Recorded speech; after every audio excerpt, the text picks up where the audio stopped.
What's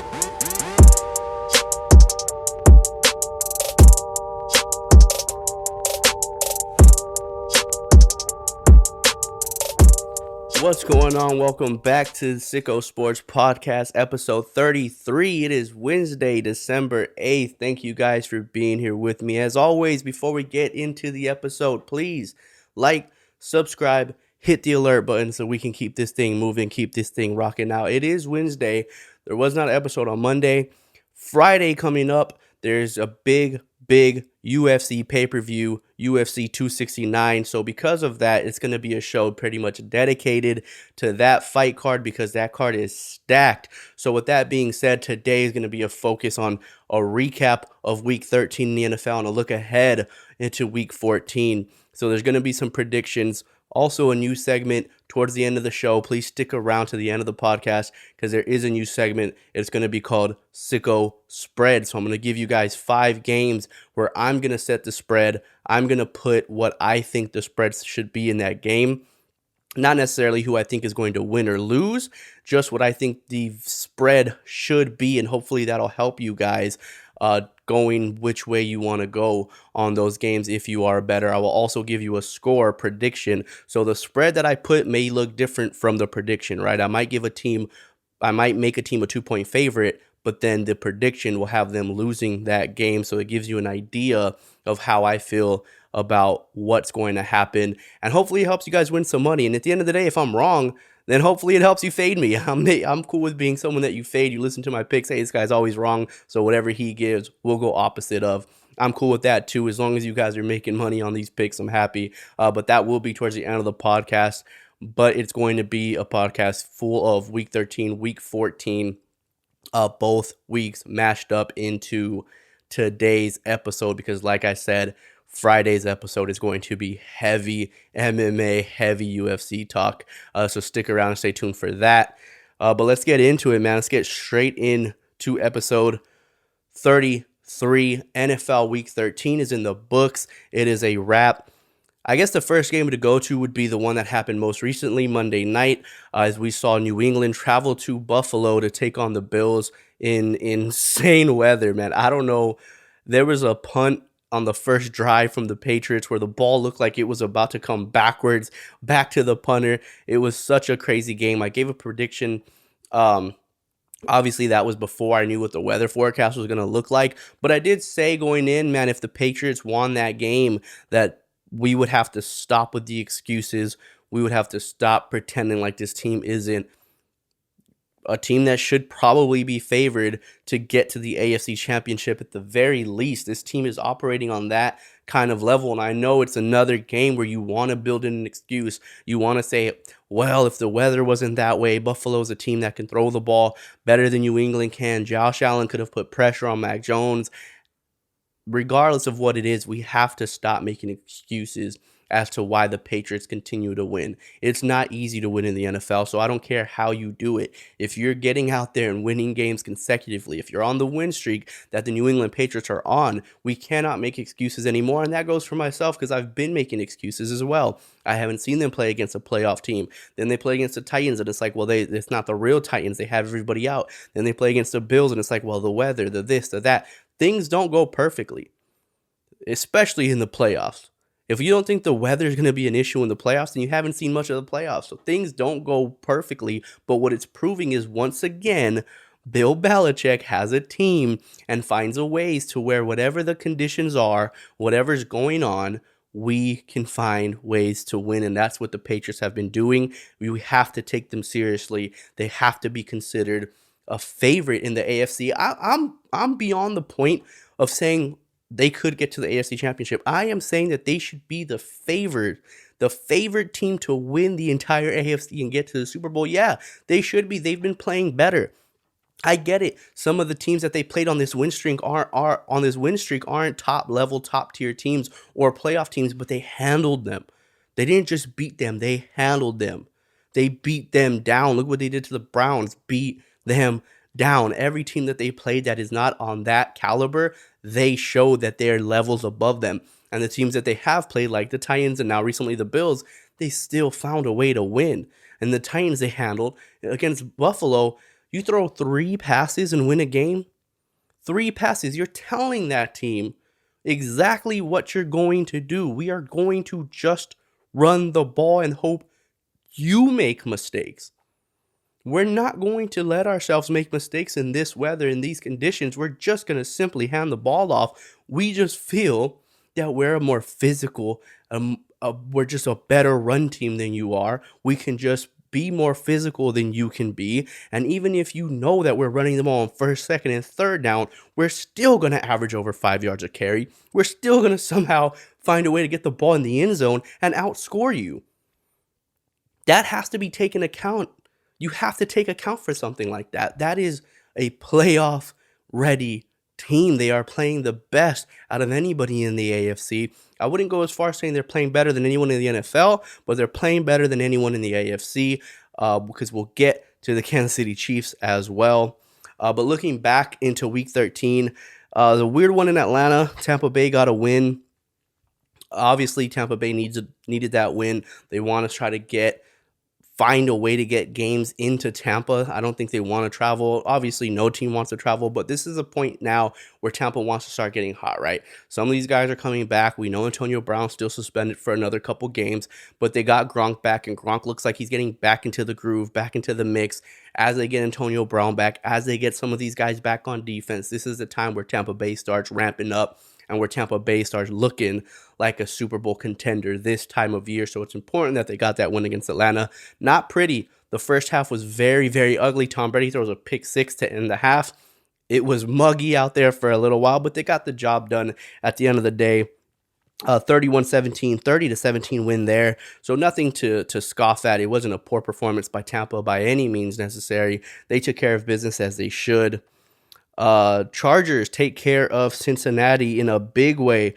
Cincinnati started kind of storming back towards the second half. They started looking like they might put a little bit of a comeback on, but an impressive win for the Chargers, an important win for the Chargers, and a tough one for the Bengals because, again, these are two teams that may not win their division. The Bengals had a real shot with the way the Steelers have been playing, and especially now with the way the Ravens have been playing. But the Steelers had a real shot, man. They had a real opportunity to do. The Bengals had a real opportunity to do something, and this game is something that they just couldn't have. I thought this was going to be a game where they can take off and they can show, hey, there's a new face of the NFC North. We're ready. We're primed to take over. We don't have the issues that these other teams are having, especially after that big win that they had, the big divisional win that they had. And they can't do it, man. And the Chargers, on the other hand, listen, the Chiefs aren't too far ahead. It's not crazy to think that the Chargers can eventually catch the Chiefs in that division if they continue to play well. The Chargers are a team that have been playing well all season long, and they're continuing to do it. They're up and down for sure, but that performance could be a game that springs them into this final stretch and gets them ready. And at the very least, I think the Chargers have to be favored for that first wildcard spot or one of those first wildcard spots in the AFC. The AFC is not a division that is very, very deep. If they can rattle off some wins, like I said, not only can they make it into the playoffs, but they're still right there with the Kansas City Chiefs to try to win and take that division from them, if you will. And then going to Philly. Philadelphia goes into the Jets, into New York, and they take care of business behind Minshew Magic. My boy Gardner Minshew gets a heartfelt celebration afterwards. I don't know if you did see it. I'll post it down here as well. But he had an emotional moment with his father after the game. You got to understand that you have to appreciate a moment like that. This is a guy who went to Jacksonville, and they had the Minshew Magic and the mustache and the flowing hair and making a big deal of him because he had some of those Fitzpatrick-like, right? The Fitz magic. It was very similar to what he was doing in Jacksonville, where you took a guy who no one really knew about, no one really had high expectations for, and all of a sudden they go, hey, man, this guy, he might be a dude. He might be a dude. He might be ready to take over and be the guy. It didn't work out that way, unfortunately. Trevor Lawrence comes in. He gets shipped out. He goes to Philly. We know that Frank Wright was always a fan of Gardner Minshew, but he goes there, and now look, he gets his opportunity, and he balls out, man. He does what everyone was worried of him doing going into New York. I talked to Jets fan. They knew, hey, man, there's a possibility Gardner Minshew might come in here and ball out, give you one of those games where Gardner Minshew is either going to ball out or be terrible, and this was one where he balled out, and it's great to see him afterwards embraced by his father. Emotional. You can tell that this was a big moment for him. You can tell that this was a long time coming. You can tell that he wasn't sure if he would ever get this opportunity again. So it is a beautiful thing, man. I'm happy for Gardner Minshew. Not happy for the Philadelphia Eagles, but happy for Gardner Minshew that he got that win and played so well. And for the Eagles, it leaves you the question, right? What happens moving forward? We saw Hurts was out. If you're still trying, if you still feel like there's a way that you can make the playoffs, which they definitely can. I talked about the AFC not being deep. The NFC is top heavy. You see the division leaders. You see what they're doing. After that, man, everybody else in those wild card spots just look like none of them want it. Every time you see a team starting to excel and you say, okay, this team's going to be one of those wild card teams, they come out and drop the ball and take a terrible loss. So the Eagles still have an opportunity. And if you have that opportunity, who do you roll with? There's no way they don't play Gardner Minshew next week.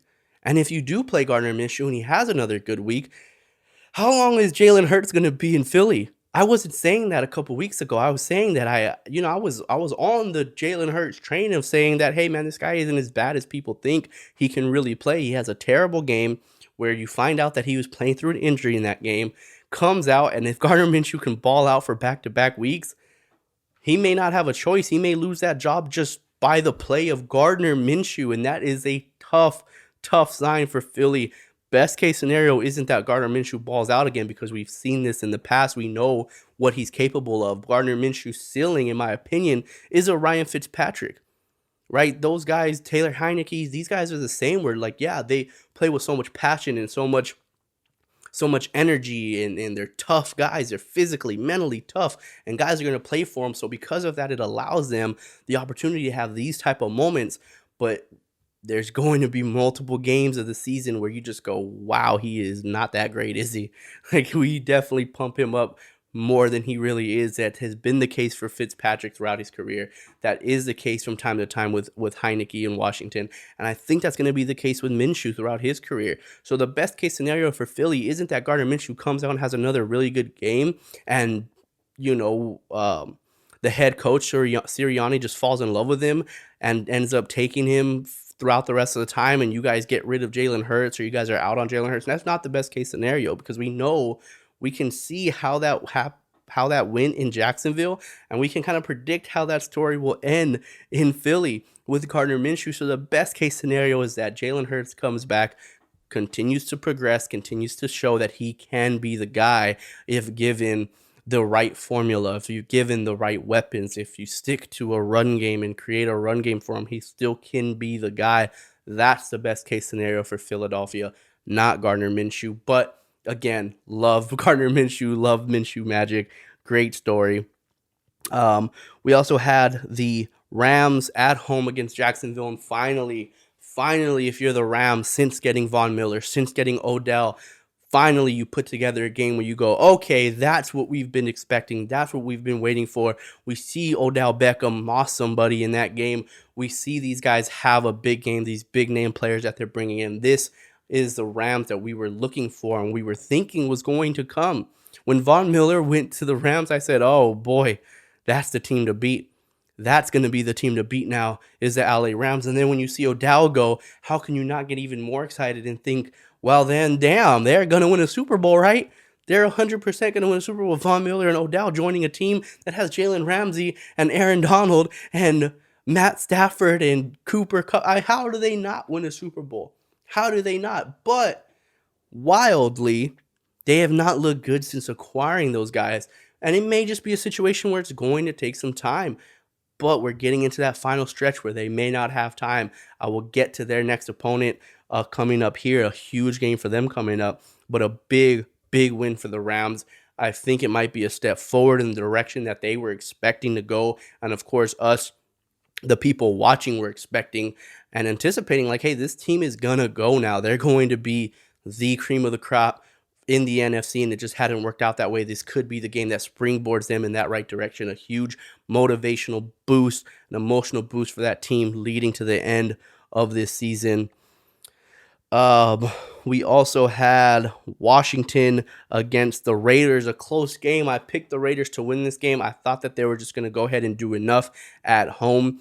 Washington's defense looked more like Washington's defense they have been over the recent few weeks. They've been ramping up and looking better defensively. We know the beginning of the season, Washington's defense had a lot of concerns.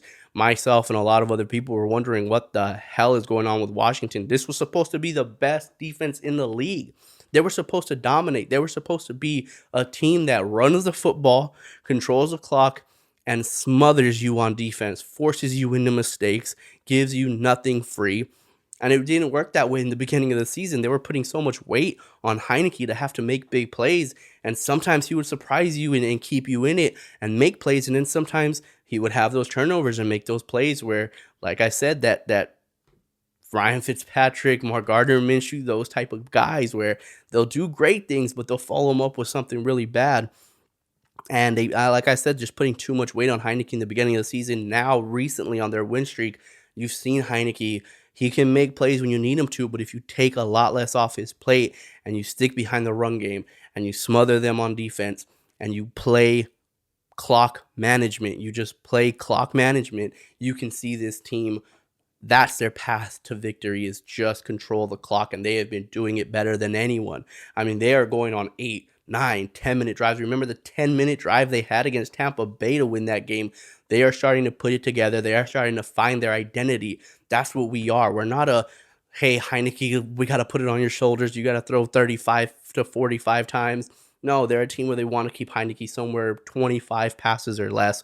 They want to get Antonio Gibson as many carries as he can, get McKissick out of the backfield, and when you take your shots, you do have a guy like Terry McLaurin that can absolutely burn a defense. And then on top of that, just defensively, make it hard for them. Make it extremely hard for teams to get it going. And listen, that game was close. It came down to a last drive. Heineke almost threw an interception before that, put them into some trouble. Then he throws a close interception. I mean, just off of the hands. I believe it was Merrick that drops the pick for the Raiders, just right in his hands, and he just doesn't possess it, doesn't be able to come up with that. And it was the play of the game. It made the game, right? If he intercepts that pass, that game's over. The Raiders win, and now Washington is stuck. Again, another team in the NFC where it's like, man, you look like you're ready to become that wild card team. You look like you're ready to make a playoff run, and then you drop back and have a loss that you just can't take. That was almost the case for Washington. He drops the interception. Washington ends up putting that game-winning drive together. Big win for Washington. You saw the fans. You hear all the noise outside of the stadium. We want Dallas, and we get that matchup. We'll get to that one in a bit as well. But a big game for Heineke and Washington. Heineke almost blows it, but the Washington defense is starting to look closer to that defense that we expected a long time ago. Steelers, they pull off a close one. Who the hell thought the Steelers were going to go in and win that game after the performance they had the week before? Who in the world could have seen that? Big Ben at time looks like he got shot in the leg. He looks like he's playing in house slippers. He can't move. And then he'll just come out and have a really good performance the next week. Like, I just don't understand what the Steelers are. I don't know what they are, what they do. And for the Ravens, are they dead? I mean, are we out on Baltimore? This is a huge season for Lamar Jackson and the money that he wants to make. This is the contract season. You got to ball out this year so you can get paid. Josh Allen, Patrick Mahomes type paid. And if he can't do it, if these are the games that he's putting together, man, I don't know what it's going to start rumbling, man. There's going to be people in Baltimore that are going to start questioning whether Lamar Jackson can get them there or not. We know this about the NFL. We know this about NFL fans. Very fickle are NFL fans. Any team that isn't winning playoff games and gets a great opportunity, the last thing they want to see is a quarterback get paid, because they usually blame the quarterback first and then trickle down from there. So I guarantee you Baltimore Ravens fans are sitting there thinking, man, I don't know about this dude. I'm sure there's a lot of people defending him, but I can guarantee you if they start talking about $40-50 million a year, that tune will change and they will start asking a lot of questions on whether or not Lamar can really be the guy. And I don't know where they go from here, man. They're a team that their prime is still make the playoffs. They're still in possession. They still control their own destiny. They can still even win the division, especially with the Bengals loss. If the Steelers lose next week, they can easily just get back on track. But Lamar Jackson, these boys got to figure it out. Again, we don't have many weeks left, man. We don't have time for people to try to figure things out. You got to get it together within the next 2 weeks to get into this playoff push. The last thing you want to do is go into the playoffs with, the last 5 games going 2-3 or 3-2, but you somehow still make the playoffs. That's not going to build a lot of confidence in what you can do in the playoffs at that point. You have to take care of business. You have to get stronger. And for the Ravens, it just looks like they are on that downhill trajectory when they should be looking to make a playoff push. Seahawks, another wild game. Seattle ends up getting the victory against the Niners. Another game where you just don't expect the Niners to lose that game. We knew it was going to be tough going into Seattle. We know Seattle, the 12th man, that stadium is one of the hardest places to play. So it's not like that game should have been an easy one for the Niners. I know people, again, you get too excited. You get too far ahead of yourself, right? Seahawks are on a losing streak. Niners are on a winning streak. Niners want to push forward to this playoff push. So it's going to be all Niners. They should destroy the Seahawks. It doesn't work that way. One, this is a divisional game. Any divisional game, you throw out all that other stuff. It's going to be close. 2, it's in Seattle, so it's going to be even closer. So we knew this was going to be a difficult game for the Niners, but we still expected the Niners to be able to win. All of a sudden, the Seahawks offense that has looked absolutely atrocious over the last few weeks since the return, before the return of Russell Wilson, I should say, since the injury of Russell Wilson, they have looked pitiful on offense. All of a sudden against the Niners, who have actually been looking pretty good defensively, the Seahawks come out and hang 30 points on them. Don't know what's going on with Seattle. Don't know what's going on with the Niners. For Seattle, all you're doing, in my opinion, is just keeping yourself further and further from a good draft pick. And I don't know what's still going to go on with the Seahawks and with Russell Wilson in the future. But for the Niners, another team, another great example. You're prime, you're ready. Here you go. You're in the wild card spot. Let's make a push. Let's get into the wild card spot hot. And then you drop one to a team who has been on a 3-4 game losing streak. You got to get those. You have to get those done. And it's a divisional game. You have to get those when you can. So good win for the Seahawks, terrible win for the Niners. They have to bounce back. Again, with these teams like Washington, with these teams like Philly still hanging around, that wild card spot is up for grabs, man. There's an extra wild card spot. We know that. It went from 6 to 7 a few years ago.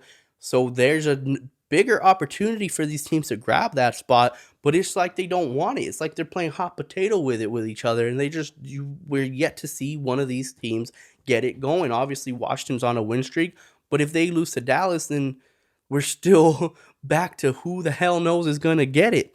And that leads me to the biggest one of the day, which would be the Vikings losing to the Detroit Lions. Yes, Dan Campbell finally gets his first win as a head coach. Jared Goff finally gets his first win without Sean McVay. You might be thinking, hey, he spent a year under Jeff Fisher. Didn't he I'm pretty sure they got some wins. They didn't go 0-16. No, they didn't go 0-16, but the wins that they got was with Case Keenum, not with Jared Goff. Jared Goff went completely defeated with Jeff Fisher. Jared Goff's only wins until this point are with Sean McVay. So this is his first time ever winning a football game not being coached by Sean McVay. Shout out Detroit. Shout out Jared Goff. Shout out Dan Campbell. They finally get one. They will not go 0-16-1. They will not be the first team to go completely defeated in a 17-game season. They finally get their first win. And again, against a team where I don't get it. The Vikings, big win. Big time win against Green Bay. Here we go. Minnesota. I've said it before. You can watch the last episode. I said Minnesota Niners. Those are my 2 favorite teams. Of course, the Rams are going to be there. I think the Rams are going to lock up that spot pretty soon here, that wild card spot. But I said the Niners and the Vikings are my 2 favorite teams to finish off that 6 and 7 seed. And they both dropped the bag, man. They both completely fumbled it. You see the Vikings, how do you lose to the Detroit Lions? I don't understand how you lose it. Defensively, the last play of the game What the hell are you doing? You take care of the goal line. How the hell do you just simply run a just stop route, just a simple comeback route, just a simple stick route to the goal line? It's as simple as run to the red car and turn around. What did Al Pacino say? Go to the Buick, turn around, I'll throw it to you. That's exactly what they did. How the hell do you let that happen? If you're the Minnesota Vikings, you have a coach who is a defensive coordinator. He's a defensive minded head coach. How does he let that happen? These guys are trying to play the back of the end zone and let the dude just turn around at the goal line for a simple stop and catch the ball. I don't get what the Vikings do sometimes, man. It's just every time you think the Vikings are ready to go, they do things where it's just it just doesn't make sense. It's not poor performances or lack thereof of players. It's just dumb plays. It's just dumb mistakes at times that you just cannot have those mistakes. I don't know who that falls on. I don't know if it falls on Zimmer. I don't know if it falls on, I believe it was Cameron Dancer on that play. Is it just one play? How are you so soft in coverage that whole drive and let Jared Goff get to that position in the first place? I don't know what the hell happened, but the Vikings, another team, have to bounce. If they lose this next game, in my opinion, they're done. If they lose this next game, count them out of the playoff picture. I'm done with them. I'm rocking with somebody else. I'm rocking with Washington. I'm rocking with Philly. I'm rocking with some other team that's not Minnesota if they lose this next game. But wild week. Chiefs, also another tough win for Kansas City. Very close game at first. Kansas City goes ahead and pulls away at the end. They beat the Broncos 22-9, I believe was the score there. And for the Kansas City Chiefs, again, offensively, it's just I think it's our fault, right? I'm going to take it easy on the Chiefs because I do think it's our fault as the consumer, right? The people, as the spectators. It is our fault for putting these lofty expectations on the Kansas City Chiefs of what they should be. We don't want them to be a defensive team. We don't expect them to be a defensive team. We want them to score 35, 40 points. We want Patrick Mahomes to continue to do what he's done over the last couple of years. We want Travis Kelce and Tyreek Hill burning people up, deep balls, bomb plays, big chunk plays, and people are just playing them differently this year. Teams are starting to just figure it out little by little. This is how we can slow them down. And offensively, the Chiefs just have not looked like themselves all year long. Even in games that they have won of recently against Dallas, that offense looked hot in the first quarter and then just fizzled out. Against the Denver Broncos, that offense just never got going. But the weird thing is defensively, they're winning these games. Are Kansas City Chiefs a defensive team now? Are they defensive-minded? I don't understand what's going on in Kansas City. It's important that they get wins, and of course, like I said, it's our fault for putting these expectations, so because they're not playing the way we want them to play or we expect them to play, now all of a sudden we're saying, well, we don't really know, we might be out on them. At the end of the day, the goal is to win games in the NFL. It is very hard to do so. Ask the over half of the teams that aren't winning more than they're losing how hard it is to win in the NFL. So as long as Kansas City's winning, you can't take that for granted. You have to make sure that you're putting enough value into wins and making sure that, hey, even if they're not winning the way we expect them to, even though it's a defensive game and it's not Patrick Mahomes lighting up a scoreboard, it's not Tyreek Hill running past the entire defense, Kelce running crossers underneath Hill all game, even though it's not that's happening, they're still winning games, and they might even be scarier if you say that their defense is starting to win games for them now, because that's something we have never really seen from Kansas City. We've seen their defense become opportunistic. We've seen their defense make big plays at times, but we've never seen their defense really smother teams, hold teams down, especially a game like the Dallas Cowboy game. Yes, they were missing some weapons, but that Kansas City defense was very good and gave Dak Prescott and Kellen Moore a headache of what they were doing, the type of pressure they were putting, those cover zero looks. You didn't know if they were coming or going or dropping out. Tight man coverage, great coverage on the outside. You still have Tyrann Mathieu making plays.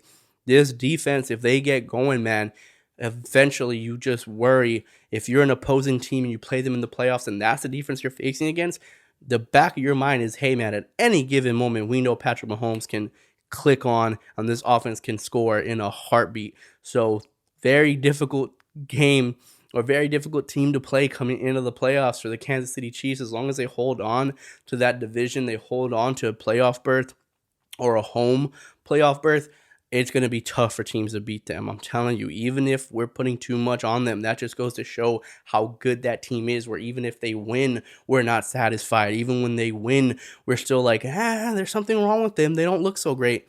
They're winning games, and that's all you can do at this time. All right, looking forward to this upcoming weekend, Week 14 in the NFL. Or actually, before we get into Week 14, we're going to go ahead and drop some more NFL news in this Week 13 edition / Week 14 edition of NFL Update. First one up, Ian Rappaport from the Bengals. Quarterback Joe Burrow is determined to play through his dislocated finger in that game against the Chargers. He hit his throwing hand on a defensive player, apparently dislocated it, played through it for the rest of the game. It looked like it did have some impact. Like I said, they were starting to put a little bit of a comeback together, and then it fizzled out. It did look like it impacted him a little bit, but he's going to try to play through it. So, again, keep your eye on for the Cincinnati Bengals. Keep an eye out for Joe Burrow on what his performance looks like. We know how those finger injuries can go, especially on your throwing hand. Next one up, Ian Rappaport. Washington tight end Logan Thomas is expected to be done for the season with a torn ACL. MRI coming. This was a few days ago. The MRI did show he does have a torn ACL and he is out for the season on a play that was tough, man. I'll put it right here below so you guys can see it and judge it for yourself. What do you think? Do you think that was a dirty play? Do you think that's a clean play? Now, by the law of the land, that was clean. That was 100% clean. You cannot chop them outside of the tackle box, right? So if this was a screen play or something pulling outside and they're outside of that tackle box, the defender would have not been allowed to chop him down like that. But because of where it happened inside of the box, the defender is still allowed to go low and take your legs out. It's one of those situations in the NFL where, hey, man, if you just keep taking away big hits, if you keep lowering the target, that's all the NFL is doing, right? They keep lowering that target from head. Now it's like neck, shoulder. Even if you lead with the helmet, it's a penalty. So now guys are just saying, hey, I don't want to hurt myself. I'm not going to take this dude head on. He's too big. He's too strong for me. I can't hit him as hard as I can either because I'll get penalized if I go too high or if they feel like I'm leading with my helmet. So best option for me is go low, take their knees out, and we're going to see more and more knee injuries with these rules put into place. Now, they did change it, like I said, outside of the tackle box. These screen passes where linemen would come out and pull, and you would see corners and safety just take their knees out. They took that out of the game, thank God. But this is another example of, man, like, how do you feel? I don't know. You let me know in the comment section, how do you feel about this play? Is it something that the league needs to take a look at? Is it something that, hey, man, this is football and things like that are just going to unfortunately happen, and they do happen at a small rate? It's not like every single week somebody's losing their ACL or MCL to these type of plays. It was just a tough one for Logan Thomas, man. You can see him just not ready to take a hit like that. He wasn't ready for someone to dive at his knees. And unfortunately for him, that ends the rest of the season for him. Another player who's out for the remainder of the season, this is from Ian Rappaport. Ravens star cornerback Marlon Humphrey is expected to be out for the season with a shoulder injury per sources, a significant blow to the Baltimore defense. Yeah, I mean, extremely significant, as significant as you can go. I just told you Baltimore has been looking atrocious as of late. Their offense is not being good at all. The thing that has kept them close is their ability to still play defense at a high level. Marlon Humphrey being one of, if not the main reason, having a lockdown corner like Marlon, having a guy that can just completely take away a side of the field or completely take away one of your stud receivers makes a huge difference for this defense. Like, they will be impacted. Don't think that Marlon Humphrey's being gone means that, this defense is going to struggle a little bit, but they should be okay. Next man up. No, this is a significant loss. Like, losing Marlon Humphrey is a significant loss for this team. It's just another sign. Like, when I look at Baltimore and I look at the way they're going, maybe they make it into the playoffs, but man, they're going to be hobbling into the playoffs, and I just don't see that team as a team that can win multiple games in the playoffs. If they do make it, I'm telling you guys, man, I really think that they're going to win. They'd be lucky to win a playoff game this season, in my opinion, just the way their offense is playing. That loss of Marlon Humphrey, it just might be too much to overcome for this team for the remainder of the season. In other news from Ian Rappaport, From the Bengals, went through that one already. Joe Burrow. This is from Sports Illustrated. Tom Brady, 2021 Sports Person of the Year. How could he not be? He is the GOAT. The dude is in his 40s, still winning Super Bowls. Clearly, Tom Brady is the Sports Person of the Year. Great on Tom Brady, man. I don't know how much longer he's going to do it. If you haven't seen Man in the Arena yet, please go watch it. It's on it's out on HBO. It's on ESPN Plus. Go watch Man in the Arena. Tom Brady goes through all his Super Bowl runs.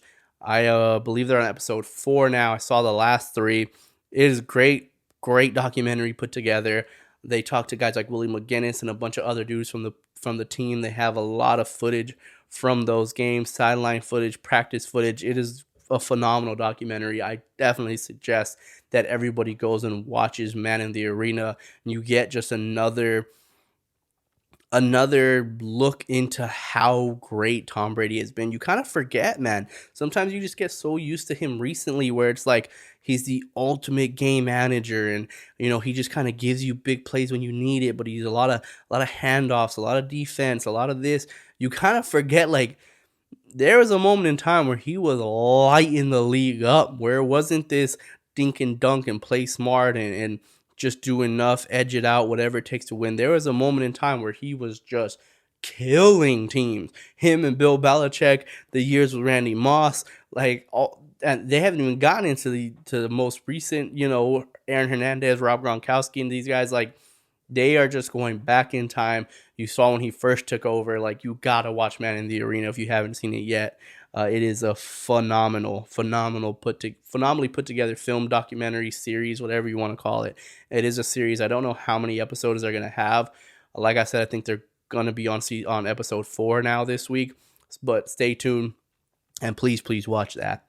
And then lastly, another tough blow for the league and for the Seahawks. Pro Bowl safety Jamal Adams tore his labrum and suffered additional significant shoulder damage in Sunday's win. Sources say he's having season-ending surgery to repair it all. Same shoulder as last year with surgery a necessity. Adams will make a full recovery for 2022. This is a much bigger deal. This is a much bigger deal than you think. It's the exact same shoulder. It's a reoccurring injury. He continues to have the exact same issue with the exact same shoulder. Another season that's going to be gone for Jamal Adams. He is very young and a guy who plays in the box. The reason he gets paid is because he can throw that shoulder into people in the box, off of the edge, on blitzes. He's paid because he's a physical safety. We know he has struggles deep in coverage and when he can't be the single high safety. He has issues even when they're splitting on Tampa 2, cover 2, quarter defenses. They see teams take advantage of him. He's best in the box, being aggressive, coming up and putting hits on people. And if you take that away, if you give him these shoulder injuries, man, it very concerning for the Seahawks, especially considering what they gave up to get Jamal Adams and what he was supposed to mean to this defense. Another time that he's going to be gone. I'm sure they said he's going to make a full recovery for 2022, so they expect him to be ready to go at the start of next season. But just another situation where it's like, man, these guys start getting that whenever you have those reoccurring injuries, it goes from you start getting in panic mode, like, damn, are we ever going to be able to get this guy's best for an entire season? At this point, that question is out there for Jamal Adams. I hope he's good to go.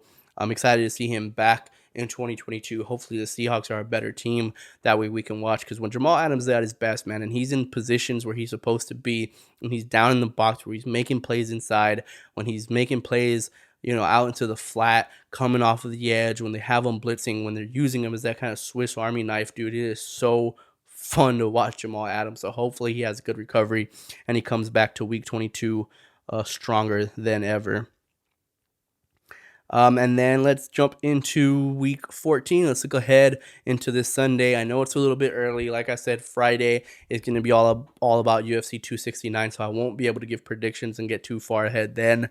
I don't want that episode to drag on for, over 2 hours. So we're doing everything today in terms of the NFL. That way we can focus on UFC 269 on Friday. But we start off with the Steelers and the Vikings tomorrow night, obviously, Thursday night football. Steelers, Vikings, huge game for the Vikings. For the Steelers, it's a big game to see if they can put together something that they haven't put together, right? If they can do something they haven't done all year, which is show a consistency. They've been so up and down all season long. I just don't know if they're going to put it together at some point this year, but this is the time they have to if they want to make a push. To me, I just think the Vikings have so much riding. They see that playoff picture. They see that playoff berth right in front of their hands. It's right there. They have to win this game. They're at home. Thursday night football. You have to have it if you're Minnesota. I know they lost to the Lions. I know that's going to make people out on them. I know the Steelers just beat the Ravens, so people are going to say the Steelers should beat the Vikings. NFL math doesn't work. It just doesn't work that way. The Vikings should be favored in this game. They should win this game. They have to win this game. They have to. Like I said, if they lose this game, their season is a wrap. I'm out on them. If they don't win this game, I'm done with Minnesota. My thoughts for them making the playoffs. I've been on the Minnesota training all year. I've been on their train all season long. I kept saying they're going to make the playoffs. Don't worry. They're going to make the playoffs. You're going to make the playoffs. You can't lose to the Lions and expect me to still have faith in you. At the end of the day, when you lose to a team that has not won a single game this year, you can't expect me to have all the faith in you. I'm going to keep my faith for one more week. Please don't make me look like a fool, Minnesota. Please get this win and make me look like I know a little bit of what I'm talking about when I say that they'll still make the playoffs. I know they lost to the Lions. I know that Detroit's only win on the season. I still think Minnesota makes it to the playoffs. They have to win this game at home against a Steelers team that we don't know which Steelers is going to show up. It's not going to be easy, but they have to win this game. If they do, I'm sticking to my prediction that the Vikings will make it to the playoffs. If they lose, I'm out. You cannot lose to the Lions, then come back and lose at home to Pittsburgh. I feel like maybe they were looking ahead a little bit and looked past the Lions into the Steelers game. Maybe that's what came back to bite them. Maybe that's what got them. But either way, like I said, got to win this game. Saints and Jets, yada, yada, yada. Those teams fucking suck. Falcons, Panthers, same thing, man. Two teams. Falcons are kind of in that situation where they could possibly make a playoff push, but the time's running out. They continue to lose. They continue to have a tough schedule, and they continue to lose. Give me the Panthers in that game. Seahawks, Texans. Again, two teams that are just not vying for any playoff opportunity here. Who gives a crap? Raiders, Chiefs, huge game in that division. The Chiefs are kind of keeping the Chargers off of their tail. The Chiefs at home, again, another game where maybe we see that offense click. Maybe we see Patrick Mahomes, vintage Patrick Mahomes, Tyreek Hill, vintage Travis Kelce doing his thing. All the weapons that they have, the way they play, Andy Reid, the mastermind he's been on offense. Maybe this is the game where they click and they blow up that scoreboard, but it could be a game where we continue to see that defense. If they hold the Raiders under 20, under 17 points, then we really have to start talking about this defense as the engine that is driving this team. If they hold the Raiders under 14, let's say they win this game, in the low 20s, if they, 21-14 or something like that, we have to really start talking about this defense and their capabilities and what that means to them moving forward into the playoffs. This is a huge game for the Chiefs. For the Raiders, again, if you want to stay alive, you have to get this win. Tough time to go into Arrowhead and try to get a win, especially when the Chiefs know what's on the line. They know that even the Raiders can still, pass them up and win the division. They know the Chargers are still on their tail. They have to win this game. Arrowhead Stadium's going to know that. They're going to be rocking even though it's an early game. I just don't see a way that the Raiders win that. I think the Chiefs take care of business. I wouldn't even be surprised if they took care of them handedly, if they blew them out 10, 15 points. I wouldn't be surprised. Ravens, Browns, a battle of the beat up teams. What's going on with Baker Mayfield? Two quarterbacks who are trying to get contract extensions, and two quarterbacks who have had their very worst years during contract extension time. Like, both of these guys want to get extended. They want to get paid, and Baker is playing through injuries.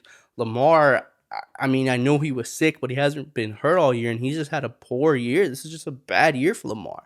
This is one of those years that people kept saying, all the Lamar haters, it's starting to prove him right, man. This is what people kept expecting from Lamar, saying, hey, he's not a quarterback. He's not this. He can't throw. We've seen him at times this season when he had to make a drive, had to put a drive together, use his arm to do so.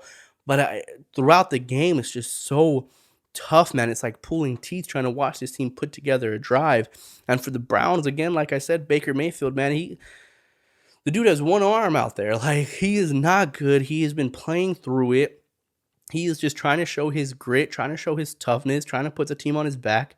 It's going to be a tough game.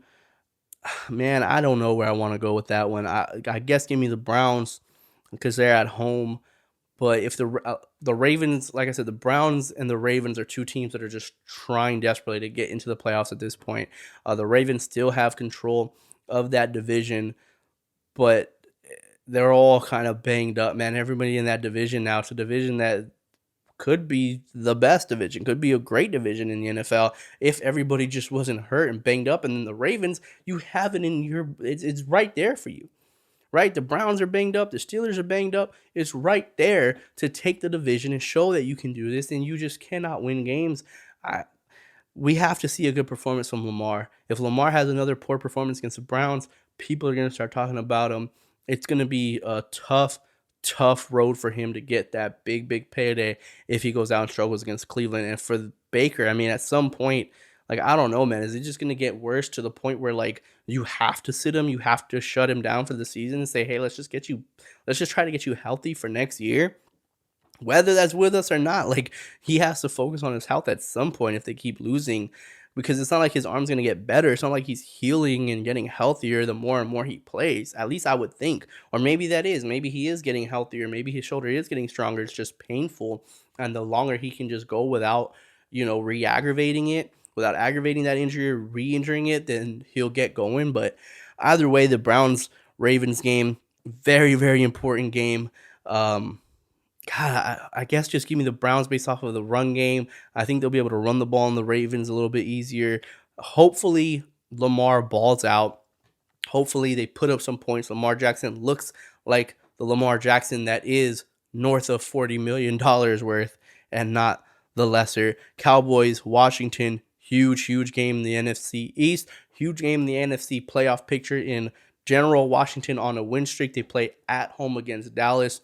Dallas is a team where we need that win. Dallas needs this win to silence all the critics, silence everybody that says Washington's coming. Washington's about to take the division. Washington's going to somehow steal the division from the Cowboys.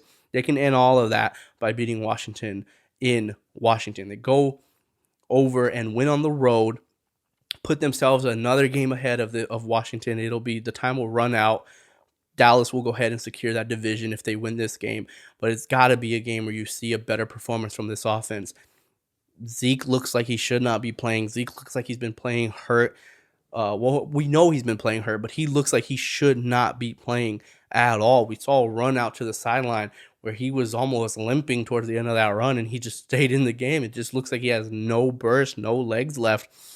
So I don't know if we're going to see a heavy dose of Zeke.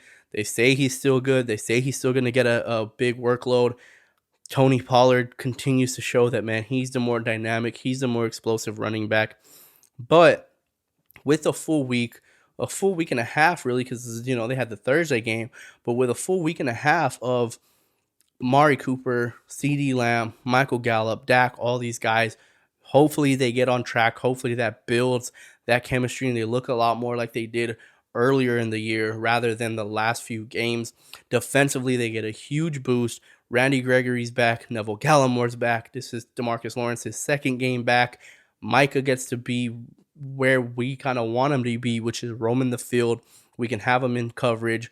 We can have him blitzing off the edge. We can put him down and use him as a defensive end, move DeMarcus Lawrence inside of him, use them on stunts. Like, the possibilities are endless when we have Gregory and DeMarcus Lawrence out there, where Micah doesn't have to be an every down defensive end, because that's a lot to ask for somebody who weighs 230 pounds is to be an every down defensive end. Don't come at me. Don't say, oh, he's 245, 250. No, he was 215 pounds at Penn State. I don't think he put on 45 pounds of muscle. I don't think that happened. I do think he's 230. 233 is where I've seen him listed at before. He is not 245, 250. If you just look at him and Leighton Vander Esch is 250. You look at the difference of their bodies, Michael Parsons is significantly smaller. The difference between Michael Parsons and Randy Gregory, significantly smaller. Randy Gregory is like 245. DeMarcus Lawrence is 265, 270, and you see how much bigger he is than Micah. He is not an every down defensive end. He is phenomenal when he's covering the middle of the field, covering running backs out, and then being able to blitz whenever you don't expect it. Use him in those stunts. He can even stunt inside if you need him to. The dude's just an absolute beast. But it's a huge game for Dallas. They have to win this game. If they lose, oh my goodness, great. I don't even want to hear Stephen A. If the Dallas Cowboys lose to Washington. If they lose, everybody's going to pick Washington to finish off and win the division. I guarantee you every single person is going to say Washington is going to win this division now. I don't think the Cowboys lose. Though Washington's defense has been playing really well, offensively, I just don't see a way that they score enough points, even at home. Now, they can surprise me. Antonio Gibson could go bananas, right? Him and McKissick can just go bananas and run on Dallas because it's been shown that they can before. Terry McLaurin could do what he did to Trayvon Diggs and have him in that, where Diggs' controller was turned off and he just ran past him. That can still happen. They can still surprise you. But just going based off of what you've seen from Washington recently, it just doesn't look like they have enough firepower. And it looks like Heineke just still... he'll give you one. Like, he'll give you a few opportunities. He was just really lucky in that last game that the Raiders didn't get it. But I just don't see a way that the Washington football team scores enough points to beat Dallas, even at home. I think Dallas wins that game, but they got to have it, man. If not, that noise is going to get ridiculous. Like, the amount of pressure that they're going to get to try to win the division is going to be wild. Niners-Bengals is another huge game for both teams. They're both kind of in similar situations where it's like, man, again, who is going to step up and take the wild card spots for both the AFC and NFC? Any of these teams. All these teams that are around that 6-win area, like every single team that's sitting around 500, they just cannot put together. You don't have to put together a crazy win streak. I'm not expecting you to go out and win the division, but damn, put together 2 wins. Put together 3, you know what I mean? 3 out of 4. Do something that's going to make me feel like, okay, you're going to secure your place in this playoff and you're going to be the wild card team. One of these teams is obviously going to win. One of them's obviously going to lose. Huge game for the Niners and the Bengals.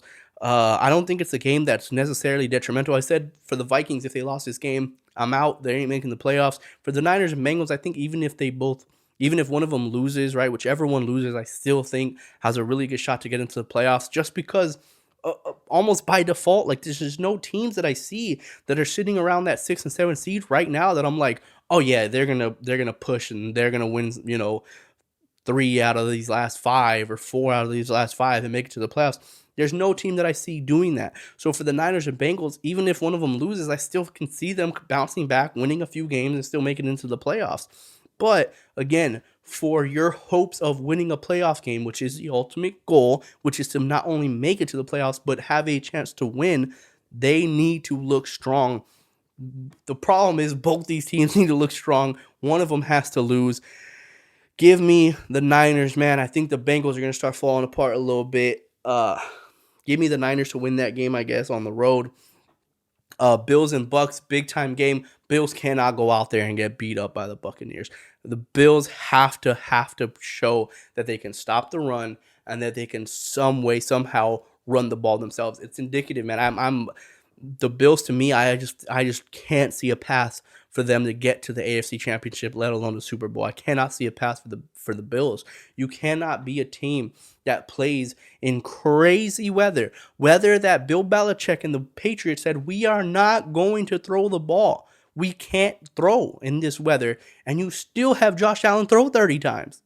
That just shows how incapable you are of running the football, and everybody knows come playoff times, the teams that have the best chance are teams that can stop the run and run the ball themselves and stay balanced in the playoffs. The Bills have not shown that ability. The Bills gave up 5 yards of carry to the Patriots when they knew that they were running the ball every single play, and then themselves could not figure out a way to run the ball slightly effectively enough to where they didn't have to rely on Josh Allen. They're putting Josh Allen in a place where you have to throw 30 pass attempts to win a game with that kind of weather. Bills can't lose this game like that to the Bucs. If the Bucs are able to run on them, if Leonard Fournette and these boys get going and they pound them on the ground, and the Bills again have to make Josh Allen throw 45, 50 passes in this game, man, I just don't see a way. I don't think the Bills are in trouble in terms of playoff spots. If they lose, that division is over to the Patriots. Like if they lose to the Bucs, that's done. They're a wild card team. Patriots are going to go ahead and run away with the division. But the Bills, I think, will still make the playoffs regardless. I think they're still a good enough team to beat these teams that aren't there, that aren't at that level. But they cannot, again, in the terms of you want to look good and you want to win playoff games, they can't get manhandled by Tampa Bay. Tampa Bay can't run for 150 yards on them, and they have to find a way to limit Josh Allen's pass attempts. Like, you can't expect to throw 45 times a game and expect nothing to go wrong. Like, it's only you throw the ball 45 times a game. I don't care if you threw 2 picks. Why are we throwing 45 times a game? You have to find a way to run the ball. You have to find a way to stop Fournette and the Bucs from running. The Bucs are trying to play hot. Like I said, they're looking like a team where, okay, here we go. So I'm going to take the Bucs in that one. Bears, Packers, huge game. Rams, Cardinals, huge game.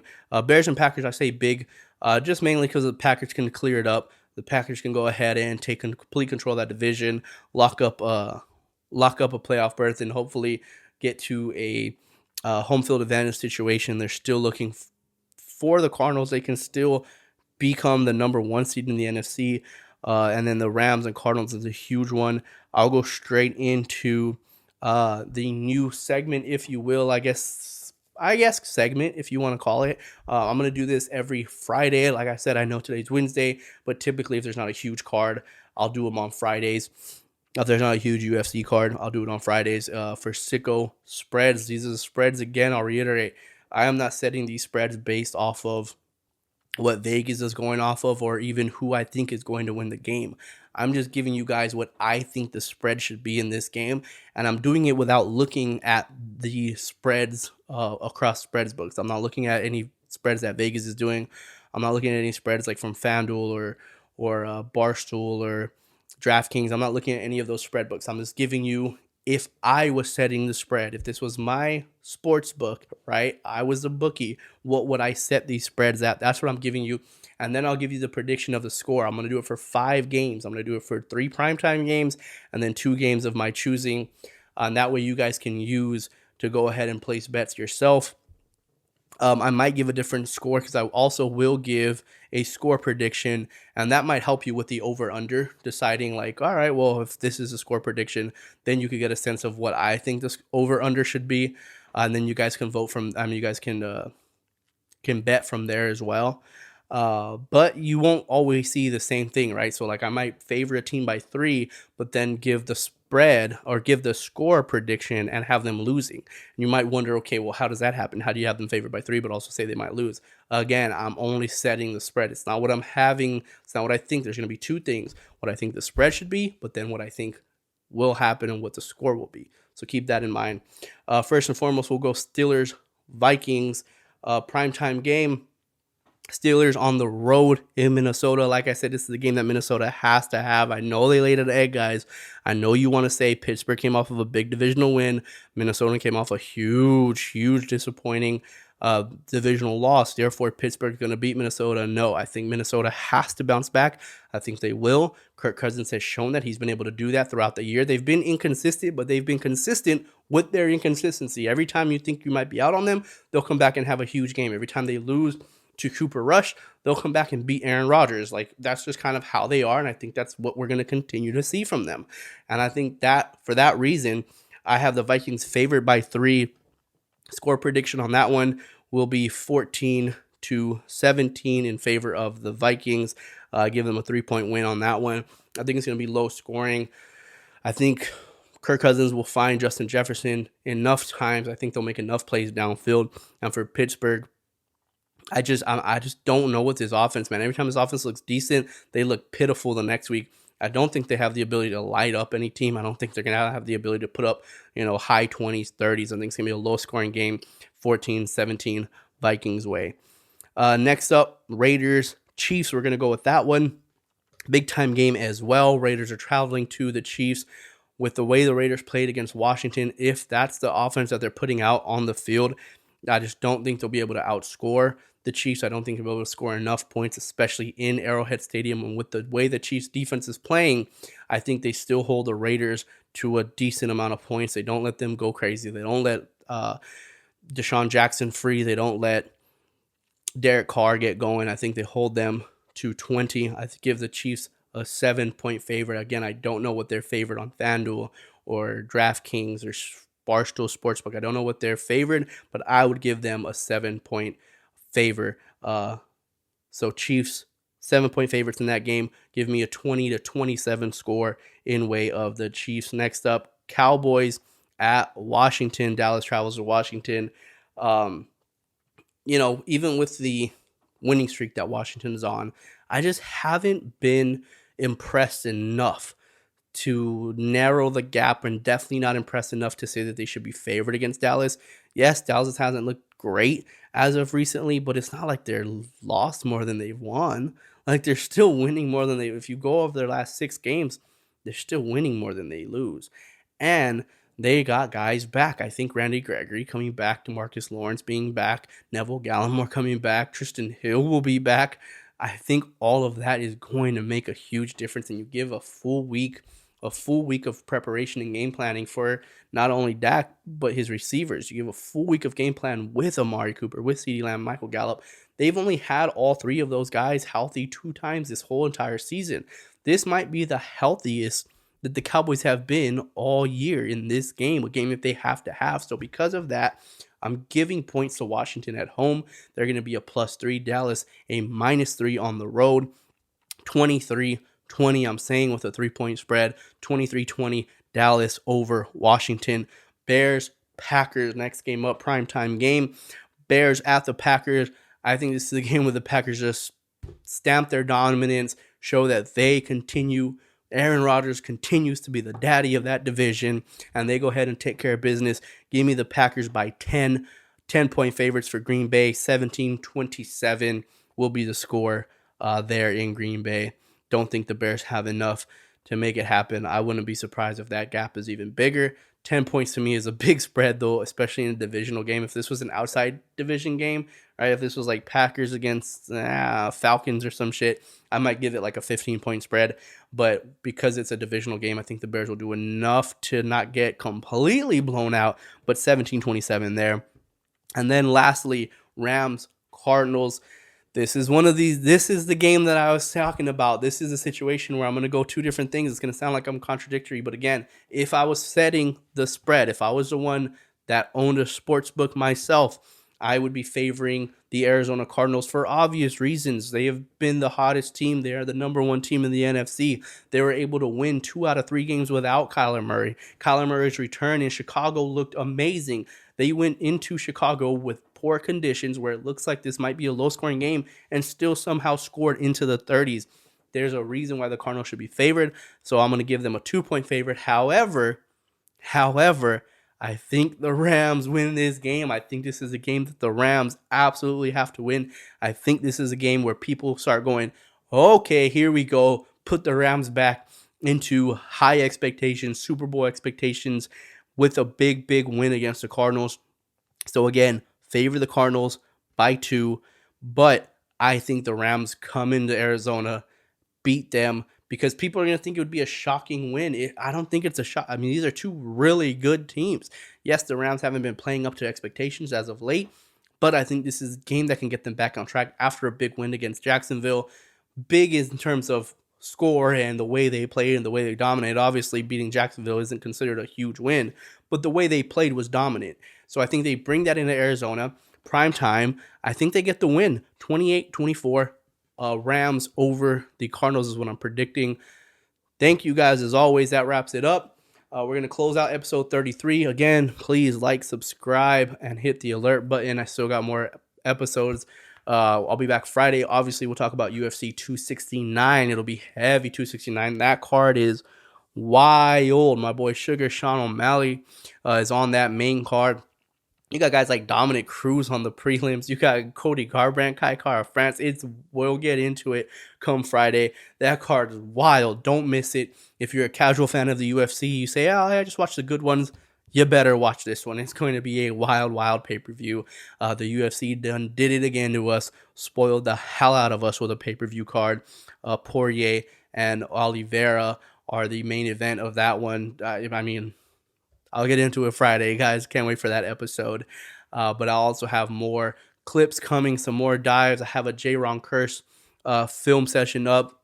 I'll do more film session. If you guys ever want me to, please leave it in the comments, man. Shoot me a message. Hit me up on Twitter. Hit me up anywhere and just let me know, hey, do a film session on this guy. Or, hey, this guy's been jumping off the screen for me on this team. It doesn't matter what team he plays for. Doesn't have to be a Dallas Cowboy player. Could be anywhere across the board. I'll go ahead and watch the film. I'll pull clips. I'll do the voiceovers talking about what he's been doing well. So just give me a player, man, any player at all in the league that you guys want me to do a film session with, and I'll be more than happy to do so. But thank you guys as always. I'll see you back again on Friday. Peace.